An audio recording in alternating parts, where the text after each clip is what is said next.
بسم اللہ الرحمن الرحیم لقد کان لکم فی رسول اللہ اسوۃ حسنہ صدق اللہ العظیم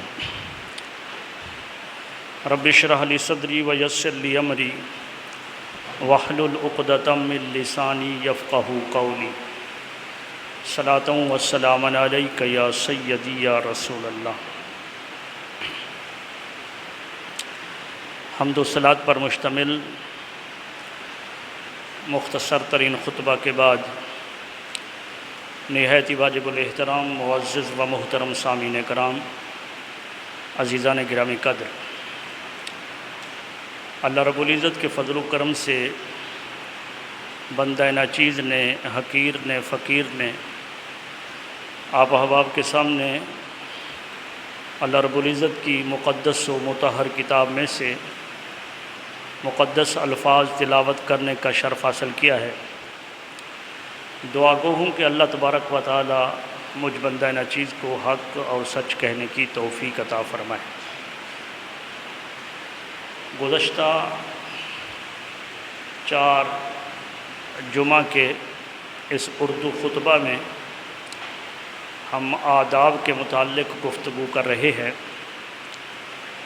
اور آج انشاءاللہ العزیز اس موضوع کا تتمہ ہے۔ آداب ادب کی جمع ہے، اور ہم نے مختصراً معاشرہ کے ہر پہلو پر آداب کے حوالے سے گفتگو کی، اور خصوصاً والدین کے جو آداب ہیں، حقوق ہیں، ان کے متعلق تفصیل کے ساتھ گفتگو کی۔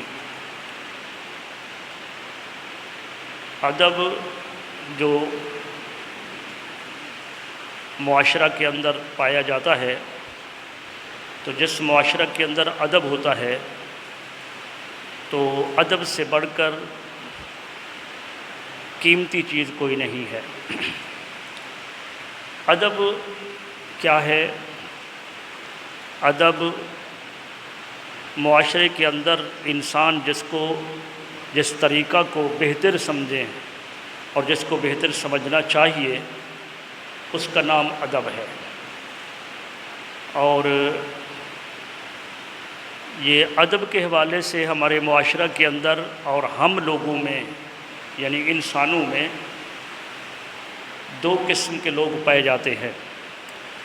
ایک وہ لوگ ہوتے ہیں کہ جن کو اللہ تبارک و تعالی فطری طور پر اللہ رب العزت انہیں ادب عطا کرتا ہے، بس ان کی تھوڑی بہت نوک پلک سنوارنے کی ضرورت ہوتی ہے، ورنہ ان کے فطرت کے اندر، ان کی طبیعت کے اندر یہ ایسے اخلاق ہوتے ہیں کہ جو پسندیدہ اخلاق ہوتے ہیں، اچھے اخلاق ہوتے ہیں، لوگوں کو پسند آتے ہیں، اور اللہ اس کے رسول کو بھی پسند ہوتے ہیں۔ اور بسا اوقات یہ ہوتا ہے کہ فطری طور پر تو نہیں ہوتے، لیکن پھر یہ اخلاق حسنہ اور یہ آداب ان کو سکھائے جاتے ہیں۔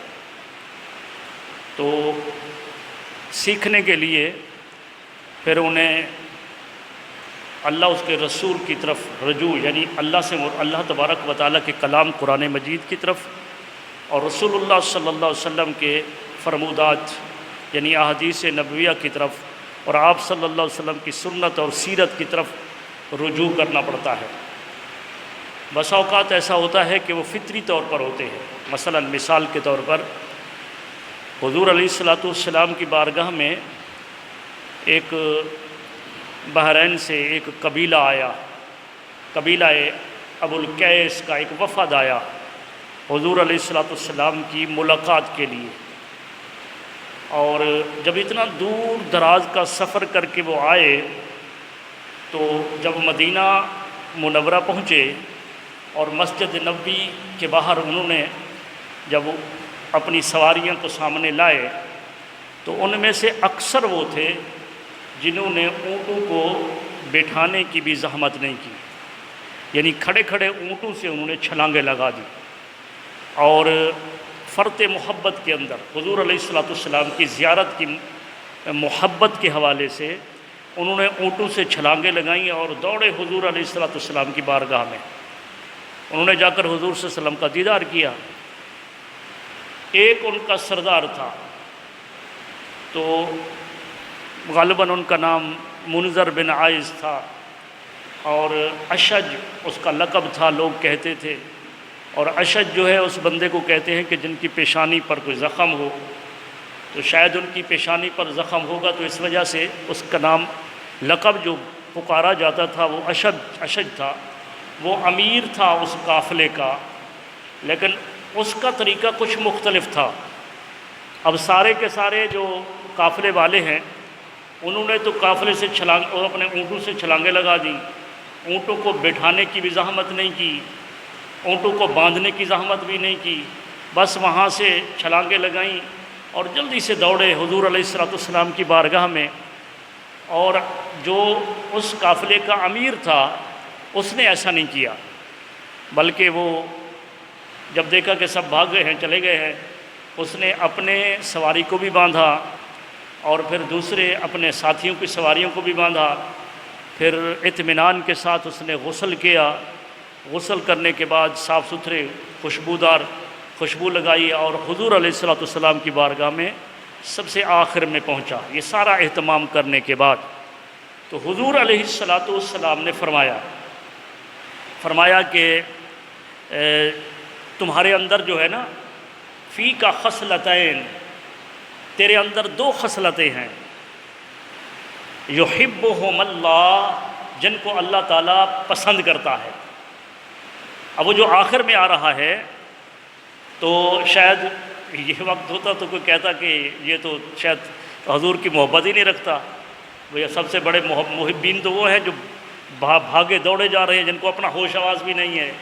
لیکن حضور علیہ الصلوۃ والسلام نے فرمایا کہ تیرے اندر دو خصلتیں ہیں جو اللہ رب العزت کو بہت پسند ہے۔ فرمایا کہ ایک تیرے اندر حلم ہے، حلم، بردباری، اور دوسرا یہ ہے کہ تیرے دل کے اندر، تیری جان کے اندر ٹھہراؤ ہے، اطمینان ہے، سکون کے ساتھ کام کرنا۔ فرمایا کہ یہ دو خصلتیں وہ ہیں جن کو اللہ رب العزت بہت پسند فرماتا ہے۔ تو اس نے عرض کی، یا رسول اللہ یہ فرمائیے کہ یہ جو میرے اندر جو خصلتیں ہیں جو اللہ کی پسندیدہ ہے، یہ میرے اندر فطری طور پر ہیں یا قصبی طور پر ہیں؟ یہ خود بخود میرے اندر آ گئی ہیں یا میں نے اس کو کمایا ہے؟ تو حضور علیہ الصلوۃ والسلام نے فرمایا کہ یہ دونوں خصلتیں تیرے اندر فطری طور پر ہیں۔ پھر اس نے اللہ کی بارگاہ میں ہاتھ اٹھا دیے، اس اشج نے اللہ کی بارگاہ میں ہاتھ اٹھا دیے اور دعا کرنے کا، باری تعالیٰ تیرا لاکھ لاکھ شکر ہے کہ تو نے میرے اندر یہ دو عادتیں وارد فرمائی ہیں، تیرا کرم ہے۔ تو عزیزان گرامی قدر، بات یہ کر رہا تھا کہ بعض اوقات ایسا ہوتا ہے کہ ہمارے اندر، ہمارے معاشرے کے اندر، ہر فرد کے اندر کبھی اخلاق حسنہ، اچھے اخلاق وہ فطری طور پر ہوتے ہیں، اور کبھی ایسا ہوتا ہے کہ وہ فطری طور پر تو نہیں ہوتے لیکن ان کو سیکھا جاتا ہے۔ معاشرے کے اندر ہم رہتے ہیں، ہمارا گھر ہے، ہمارا محلہ ہے، ہمارا شاہر ہے، دوستوں کے ساتھ اٹھنا بیٹھنا ہے، چلنا پھرنا ہے، کھانا پینا ہے، یہ سب مجاہدے کی مقامات ہیں۔ ان تمام چیزوں سے اگر اللہ تبارک و تعالی نے جو عقل سلیم عطا کی ہے، اس کو اگر استعمال کیا جائے تو ہر جگہ ہمارے لیے سیکھنے کی جگہ ہے، سیکھنے کی جگہ ہے۔ اور حضور صلی اللہ علیہ وآلہ وسلم کا فرمان ہے، آقا علیہ الصلوۃ والسلام کا فرمان ہے، حضرت عبداللہ بن مسعود رضی اللہ تعالی عنہ اس حدیث کے راوی ہیں، وہ فرماتے ہیں کہ اللہ رب العزت نے مجھے ادب سکھایا، ان اللہ ادبنی، اللہ رب العزت نے مجھے ادب سکھایا، وَأَحْسَنَ تَأْدِيبِي، اور بہت بہترین ادب سکھایا۔ چونکہ انبیاء کرام کی ازواج مقدسہ آدم علیہ السلام سے لے کر ہمارے آقا و مولا حضرت محمد مصطفیٰ صلی اللہ علیہ وآلہ وسلم تک جتنے انبیاء کرام آئے تو ان کو طور طریقے، عادات، خصلتیں، ان کو آداب سکھانے والی اللہ کی ذات ہے۔ انبیاء کرام کو یعنی یوں اس الفاظ کے اندر بھی اگر میں بات کروں تو غلط نہیں ہوگی، میں یوں کہوں کہ ان ازواج مقدسہ کا جو استاد ہے، انبیاء کرام کی جو ذاتیں ہیں، ان کا جو استاد ہے وہ خود اللہ رب العزت ہے۔ ان کو اللہ تبارک و تعالی آداب سکھاتا ہے، اور اس وجہ سے وہ اللہ تبارک و تعالی کی وحی میں ہوتے ہیں، اللہ کی وحی ان پر نازل ہوتی ہے، اللہ کی رحمت ان پر نازل ہوتی ہے، اور وہ انبیاء کرام پر اللہ تبارک و تعالی خود انہیں سکھاتا ہے۔ اور حضور علیہ السلام کی ذات جو ہے وہ تو سید الانبیاء ہے، سید الانبیاء، سید الخلائق۔ آقا علیہ السلام تمام مخلوق میں سب کے سردار ہیں۔ حضور علیہ السلام تمام انبیاء کرام کے سردار ہیں، آپ امام الانبیاء ہیں۔ تو آپ صلی اللہ علیہ وآلہ وسلم کا فرمان ہے کہ اللہ رب العزت نے مجھے ادب سکھایا ہے، اور کیسا ادب سکھایا؟ وَأَحْسَنَ تَأْدِيبِي، بہت بہترین ادب سکھایا۔ ثُمَّ أَمَرَ بِمَكَارِمِ الْأَخْلَاقِ، فرمایا کہ ادب سکھایا، اور پھر اس کے بعد ادب سکھانے کے بعد پھر اللہ تبارک و تعالی نے مجھے اچھے اخلاق کا حکم دیا، اچھے اخلاق کا، بمکارم الاخلاق، اچھے اخلاق کا حکم دیا۔ تو حضور صلی اللہ علیہ وآلہ وسلم کو ادب سکھایا اللہ نے۔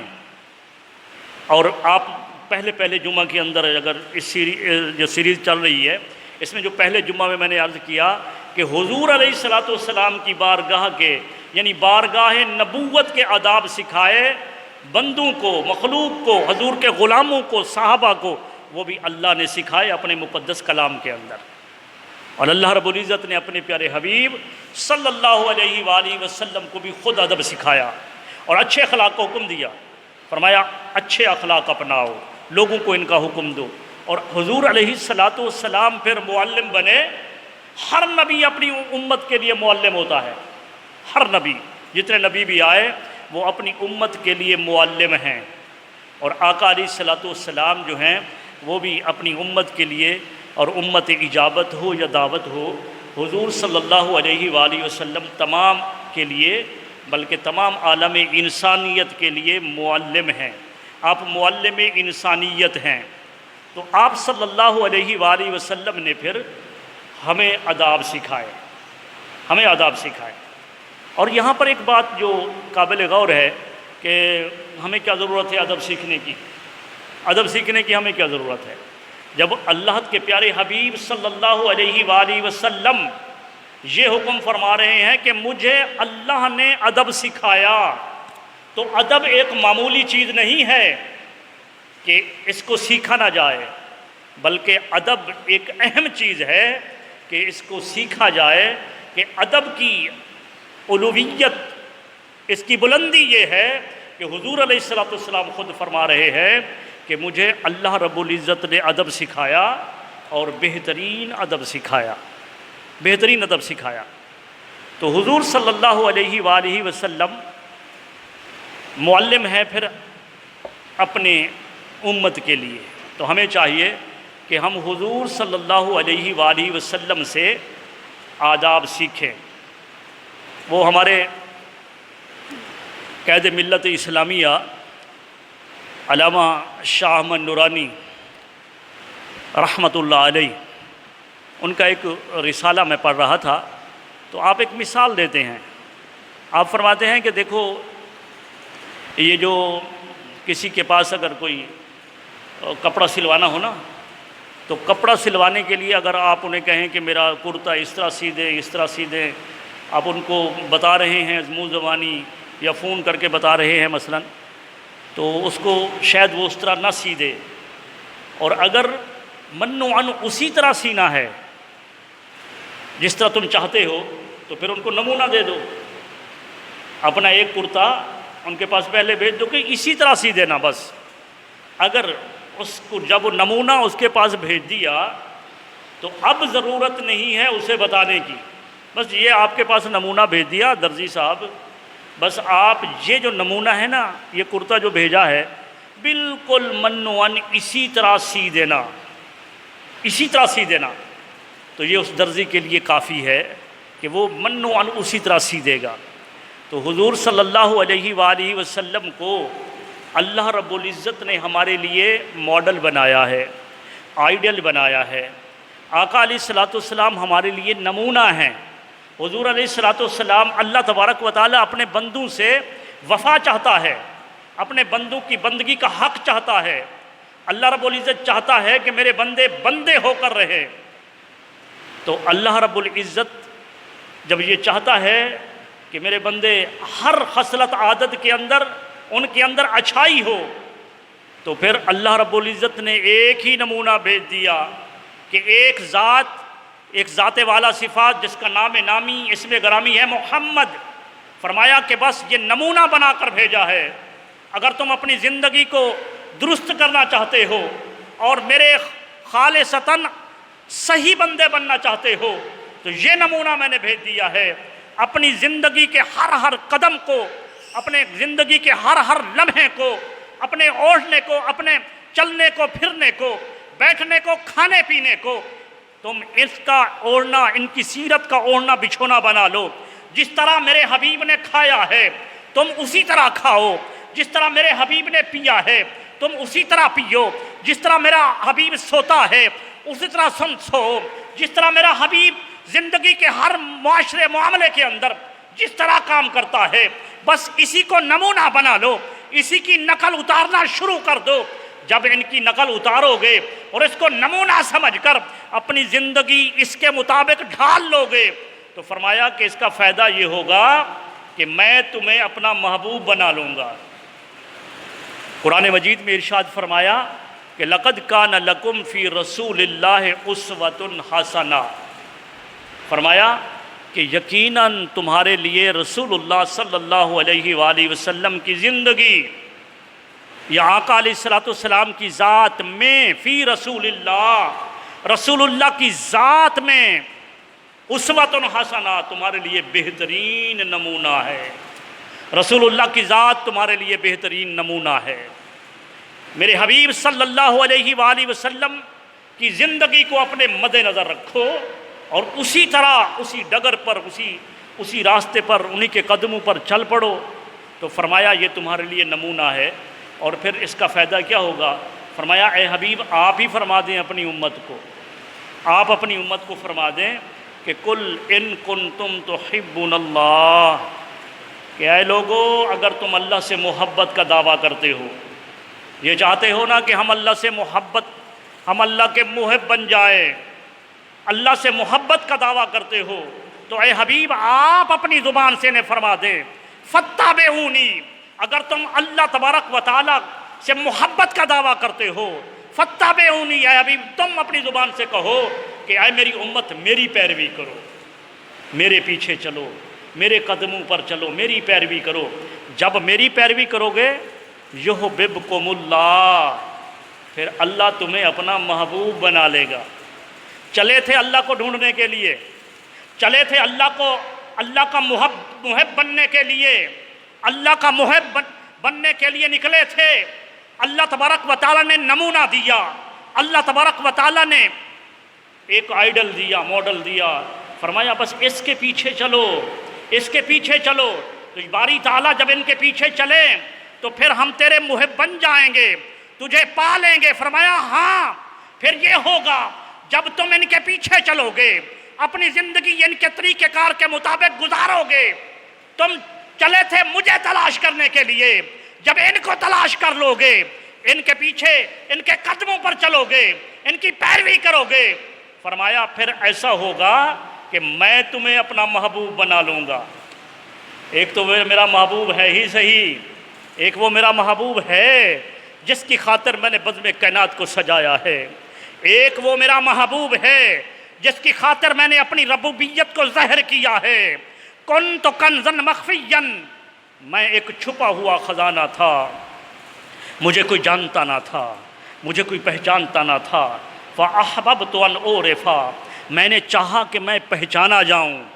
میری اتنا بڑی ذات، میں قادر مطلق، میں علی کل شیء قدیر، میں خالق کل، میں مالک کل، میں رازق کل، ارے کچھ نہیں، کوئی مجھے جاننے والا نہیں ہے، تو میں نے چاہا کہ میں پہچانا جاؤں۔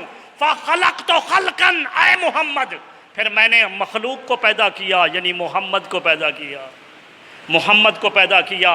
وہ میرا محبوب جس کی خاطر میں نے بزم کائنات کو سجایا، وہ میرا محبوب جس کی خاطر میں نے اپنی ربوبیت کو ظاہر کیا، وہ میرا محبوب جس کی خاطر میں نے تمام انبیاء کرام کو تخلیق کیا، وہ میرا محبوب جس کے لیے میں نے یہ مکان و لامکان کو پیدا کیا۔ فرمایا وہ میرا محبوب ہے ہی صحیح، وہ تو میرا محبوب ہے، لیکن اگر تم بھی میرے محبوب بننا چاہتے ہو، اے حضور کی امت، اگر تم بھی یہ چاہتے ہو کہ اللہ ہم سے محبت کرے، تو پھر آؤ سنو، میرے حبیب کی پیروی کرو، میرے رسول کی پیروی کرو۔ جب میرے حبیب صلی اللہ علیہ وآلہ وسلم کی پیروی کرو گے تو اللہ تبارک و تعالیٰ تمہیں اپنا محبوب بنا لے گا۔ قل ان کنتم تحبون اللہ فاتبعونی یحببکم اللہ۔ اے حبیب آپ اپنی میٹھی زبان سے فرما دیجئے کہ اے لوگو، اگر اللہ سے محبت کا دعویٰ کرتے ہو، فاتبعونی، تو پس آؤ تو میری اتباع کرو۔ تو پھر جب میری اتباع کرو گے، یحببکم اللہ، اللہ تبارک و تعالی تمہیں اپنا محبوب بنا لے گا، اللہ محبوب بنا لے گا۔ شرط یہ ہے کہ حضور کی پیروی کرو، حضور کی پیروی کرو۔ ایک حکایت میں پڑھ رہا تھا، غالباً شرح صدور میں، ایک کفن چور تھا۔ وہ کفن چور جو ہے، اس نے رات کو دن کو دیکھتا تھا کہ جہاں نیا کوئی مردہ دفن ہوتا ہے، جنازے میں شریک ہوتا تھا، پھر اس کے بعد اس قبر تک جاتا تھا اور رات کو پھر آ کر کفن چوری کرتا تھا۔ ایک دن اس نے ایک وقت کے شائخ کے پاس جا کر کہا کہ حضرت بات یہ ہے کہ میں کفن چوری کرتا ہوں، لیکن میں نے دیکھا کہ لوگ جب مردے کو دفن کرتے ہیں تو اوپر سے آوازیں آ رہی ہوتی ہیں، میرے اس کا چہرہ قبلہ کی طرف کر دو، اس کا چہرہ کعبہ کی طرف کر دو۔ یہ اندر اس کو لٹانے والا بھی یہ عمل کر رہا ہوتا ہے، اور اوپر سے بھی آوازیں لوگ دے رہے ہوتے ہیں کہ اس کا چہرہ جو ہے وہ کعبہ کی طرف کر دو۔